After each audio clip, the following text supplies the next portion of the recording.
Ё-моё, досым ұмытып кеттім ғой мен аны. Кабинеттің бәрі дошырак сасып кетті. Аш болғаным түгел жықпаппын, дым қалдырмай, Аяқ созып қойып.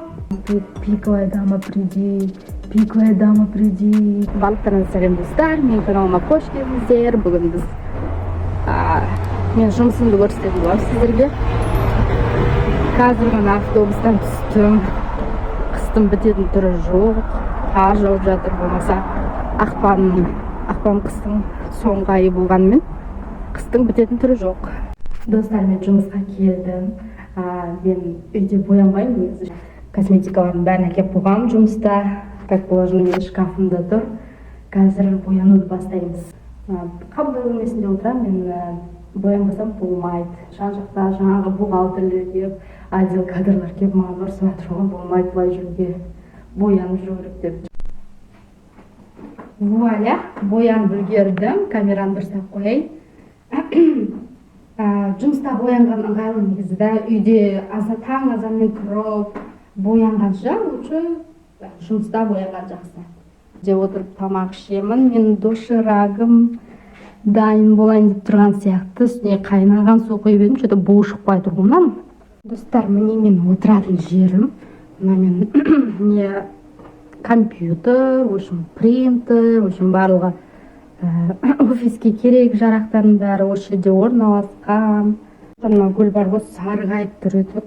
Сарғайған жерлерін бәрін алып тастадым да, су құйдым, жылы су құйдым. Содан кейін барып күннен сәл алыс ұстадым. Содан кейін жақсы өсіп келе жатыр, тфай көз тимесін.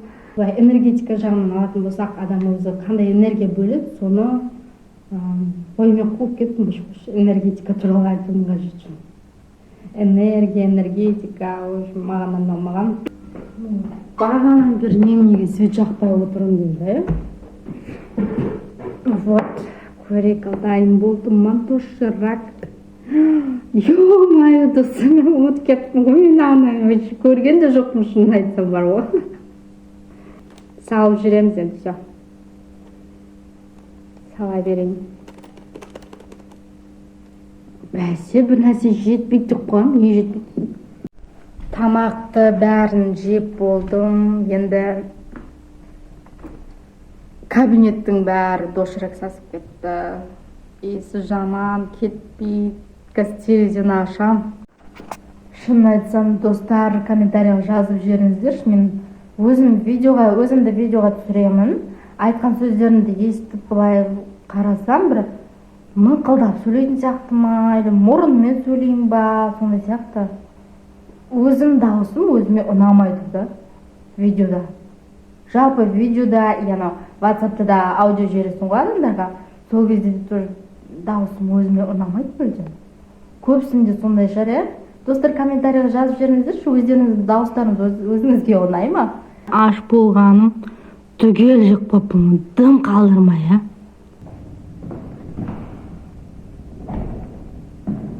Қойдым стульчиктерді, қойдым бол, жатайын. Аяқ созып қойып. Жатырмын, ойланып, болашақты ойлап. Өткенде қызық жағдай болды да, мен осылай жатқан ғой, ұйықтап, есіктің бәрін құлтап тастаған ғой, сөйтіп сағат 1:30 еді, бірақ обед уақыты еді. Мен дұрыс қой, өзім демалып жатқан кезде есікті қағады, мен естімеймін, енді естімеймін, ұйықтап жатырмын ғой. Сөйтіп телефонға звондайды, алсам бастық, есікті аш деп. Сөйтіп есікті аштым, біртүрлі ұйқы, нәскимен барып тұрып аштым ғой есікті. Бір қызық жағдай болды.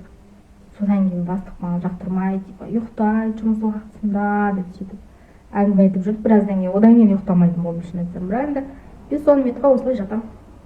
Отырып алып өлең айтсам екен.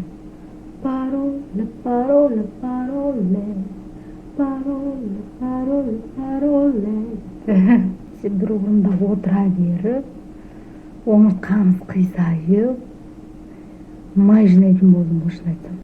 Достар, прикиньте, мен өткенде пиковая даманы шақырғанмын ғой. Соңғы уақыт біртүрлі бір тырс-пырс еткен дыбыстар шығады. Мен жаңа тамақ жеп отырған кезде де, отырған кезде де бір нәрсе тырсылып, қазірдің өзінде тырс-пырс қимылдар ма, түсінбеймін. лишний бір дыбыстар шығады да. Міне осы жерде тұрып шақырған ғой пиковая даманы. Мен бірақ оны сенген жоқпын, мен оны біртүрлі пырс еткен дыбыстар шыға береді. Ондай бәле жоқ еді. Или маған солай көрініп жатыр ма, или мен жынданып кетейін дедім ба. Короче, мен өткенде пиковая дама приди деп тұрып кәдімгідей сөйтіп шақырғам ғой, ютубтан көріп алып ше. Білмеймін, оған одан деп ойлап отырған жоқпын. Мүмкін бір желден болып жатқан шығар, мен де сеніп отырған жоқпын, ондай пиковая дама шынымен келеді деп. Далбаса нәрсе ғой шын. Достар, шынымен де пиковая дама келуі мүмкін беді. Күлкім келіп отыр, шын айтсам ғой. Пиковая дама шынымен келетін беді, сөйтіп шақырсам. Ол түнде келеді еді, мен оны түнде жасаған жоқпын. Мен әшейін ойнап отырып жасаған пиковая дама приди деп тұрып, кәдімгідей образға кіріп тұрып шақырдым ғой пиковая даманы.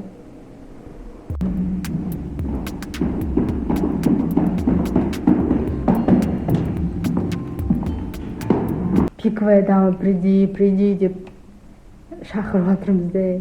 Не деп шықса я, пиковая дама шақыра бергеннен шаршап кеткен сияқты ғой.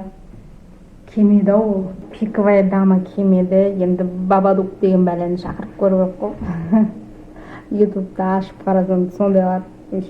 Бірақ ондайды негізі түнде жасау керек екен да, түнгі 12-лерде, түнгі 1-де. Бұл жерге қалай жасайсың? Сен қалдырмапты да ғой. Жұмыс орынға қалдырмайды ғой. Ешқандай адамды, мысалы, егер сен охрана болмасаң да, сөйтіп шақырып көрсең, кәдімгідей ужас. Қандай болады екен көру керек еді. Мен эксперимент жасап та, түнде жасап та, именно түнгі 12-1-де жасап. Бабадук, пиковая дама, соларды пачкасын шақыруға болады. Негізі түнгі эксперимент жасап та, мен айтайын деп тұрғам, түнгі 12-де, түнгі 1-де, қараңғыда жасауға болады. Егер кәдімгідей лайк жиналатын болса осы видеоның астына, онда мен әлбетте сол нені жасап көремін, экспериментті. Қалай болатын челлендж жасап көреміз. Бірақ ол үшін сіздің қолдауыңыз маған өте маңызды. Видеоның астына поделиться батырмасын басып, достарыңызға таратып, лайк басып, подписаться батырмасын басуды ұмытпаңыз. Әлбетте қазақ тілді контентті біргелікті халық болып қолдайық, достар.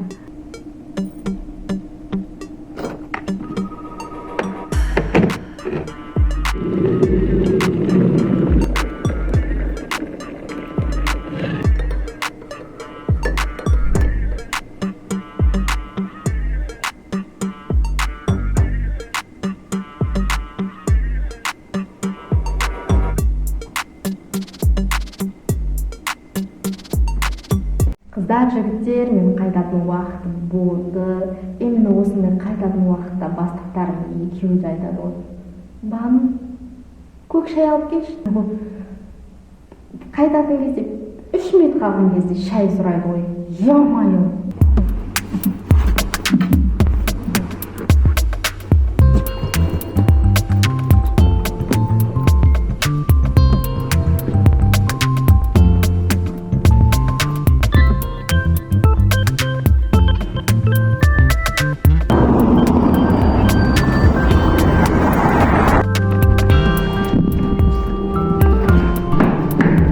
Мен үйге келдім, каналға жазылуды ұмытпаңыздар.